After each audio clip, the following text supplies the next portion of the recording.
In the summer of 2017, an invisible war exploded. No missiles. No soldiers.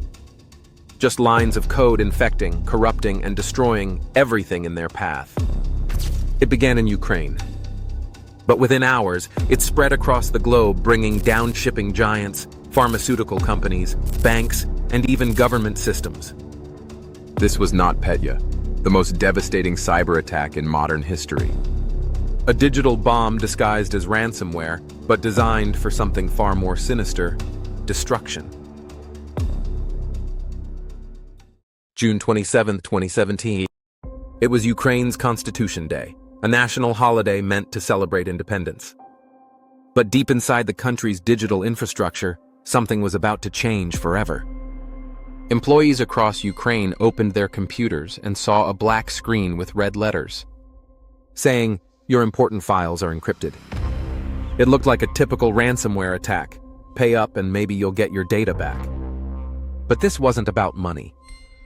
This was a cyber weapon, designed to wipe, not to steal.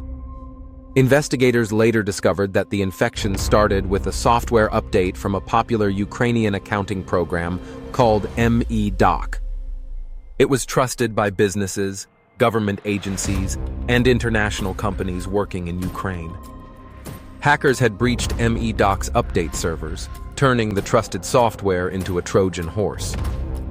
The moment users downloaded what they thought was a harmless update, NotPetya was unleashed. From there, it spread like wildfire. Hospitals, airports, power companies, all went dark. ATMs stopped working. Government ministries froze. Even Chernobyl's radiation monitoring system went offline. Ukraine was digitally paralyzed. But the attack didn't stop at Ukraine's borders. It jumped across continents, across industries, across the world. Within hours, Maersk, the world's largest shipping company, was brought to its knees. Its global network shut down, leaving nearly 80 ports paralyzed. FedEx, Merck, Rosneft, Saint-Gobain, and dozens more multinational corporations were hit. It was chaos. The total damage? Over $10 billion, one of the most expensive cyber attack in history. And yet, no one had demanded ransom. Even if victims paid, there was no way to decrypt their files. NotPetya wasn't built to extort. It was built to destroy. Cybersecurity experts dove into the malware's DNA, and what they found was terrifying. The code looked like Petya ransomware, but with a twist. It overwrote the system's master file table, making recovery impossible. One analyst described it as ransomware wearing a mask, but behind the mask, it's a bomb. It used stolen NSA exploits, EternalBlue and EternalRomance, tools originally developed by the US. National Security Agency, later leaked online by a hacker group known as the Shadow Brokers. These exploits allowed NotPetya to spread automatically between computers without human interaction, a self-propagating worm. In simple terms, it could infect one computer and within minutes cripple an entire network. As investigators traced the attack, the signs pointed toward one familiar adversary: Russia. Ukrainian officials, Western intelligence agencies, and cybersecurity researchers all concluded that NotPetya was not the work of cybercriminals, but a state-sponsored assault.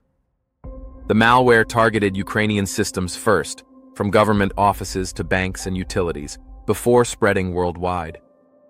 The attack seemed to be a digital extension of the geopolitical conflict between Russia and Ukraine that had started years earlier. In 2018, the governments of the United States, the United Kingdom, and Australia publicly blamed the Russian Military Intelligence Agency, GRU, specifically the hacking unit known as Sandworm. For them, NotPetya wasn't a crime. It was a weapon test. But behind the technical details were people, thousands of them. In offices across the world, employees watched helplessly as their systems died in front of them. At Maersk, every computer, every email server, every file was gone. The company had to rebuild its entire IT infrastructure from scratch, even reconfiguring 4,000 servers and 45,000 PCs. In one remarkable moment, Maersk found a single surviving domain controller, by luck, in a remote office in Ghana. That single computer became the key to restoring the entire global operation. It was a reminder that even in a digital war, resilience comes from human determination. NotPetya changed everything. It blurred the line between cybercrime and cyber warfare. It proved that digital attacks could cause real-world damage. Billions lost, hospitals down, global shipping frozen. For the first time, nations realized that the internet could be weaponized, not just to spy, but to cripple economies and infrastructure. The attack rippled through businesses like an invisible wave, submerging entire operations in chaos. Employees at Merck, the pharmaceutical giant, found themselves locked out of critical systems, halting production and research essential for life-saving drugs. In boardrooms worldwide, executives experienced sinking dread, witnessing their company's lifelines fade in real time. Each ringing phone echoed uncertainty, panic surrounding every conversation about potential recovery plans. Investigators raced against time, striving to decipher the wreckage while teams scrambled to contain the fallout. What began as a typical update had escalated into a nightmare, redefining vulnerability in an interconnected world, compelling organizations to confront the very real possibility of cataclysmic digital warfare. As the scope of NotPetya's destruction became apparent, the urgency grew among global leaders and cybersecurity experts. An unrelenting wave of inquiries flooded in, demanding clarity and action. How could such a catastrophic attack go undetected, unraveling systems with chilling efficiency? The fine print of software agreements was scrutinized, revealing just how easily trust had been exploited. Conversations shifted from damage control to a broader existential concern. This was no longer merely an isolated incident, but an alarming precedent for nations and corporations alike. Facing the reality of ever-present vulnerabilities, governments, and Ukraine, it became the front line of a new kind of conflict, one fought not with guns, but with code. The NotPetya attack forced companies and governments to rethink cybersecurity from the ground up. It exposed the dangers of supply chain vulnerabilities, where one trusted software update can infect the world. It revealed the devastating potential of leaked cyber weapons, and it warned us that no system, no matter how small, is safe in a connected world. Today, the question isn't if another NotPetya will strike, but when. And when it does, will we be ready? That's where Telarus comes in. Telarus is more than just a cybersecurity company.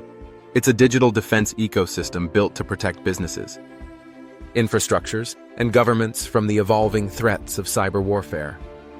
With cutting-edge monitoring, intelligent network isolation, and adaptive AI-driven response systems, Telarus helps organizations stay one step ahead of unseen enemies.